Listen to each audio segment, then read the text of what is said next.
নমস্কার বন্ধুরা, আমি সুমি। আজও একটি সিম্পল রেসিপি নিয়ে চলে এলাম, কুদরির রেসিপি।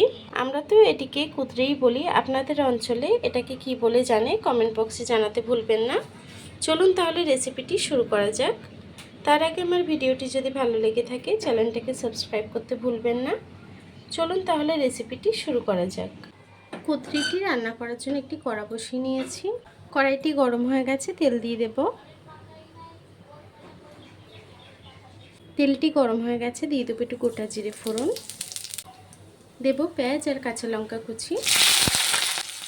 পেঁয়াজটাকে হালকা করে ভেজে নেব। পেঁয়াজটা একটু ভাজা হয়ে এসছে, এখন কুদরিটাকে দিয়ে দেব।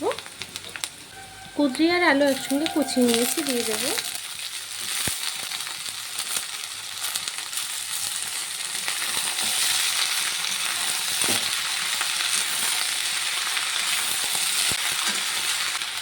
দেব স্বাদ মতো নুন, দেব হলুদ গুঁড়ো,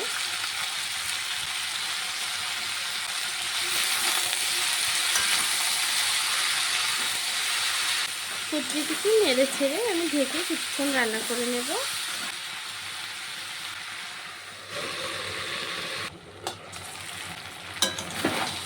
আবার একটু নেড়ে ছেড়ে দেবো। এভাবে ঢেকে ঢেকে রান্না করলে কিন্তু কুদরিটা খুব সুন্দরভাবে সিদ্ধ হয়ে যায়। আমি একটু আবারও নেড়ে ছেড়ে দিলাম, আবারও ঢেকে দেব। আমি কুদরিটাকে ভেজে নেব, আমি কিন্তু আর ঢাকা দেব না, এখন ঢাকা ছাড়াই আমি ভেজে নেব। দেখুন বন্ধুরা, আমার ভাজিটা কিন্তু হয়ে গেছে। এখন গ্যাসটিকে বন্ধ করে দেব।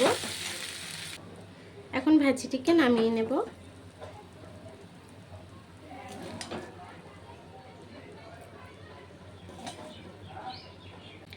দেখুন বন্ধুরা, আমার কুদরিটি কিন্তু রান্না হয়ে গেছে।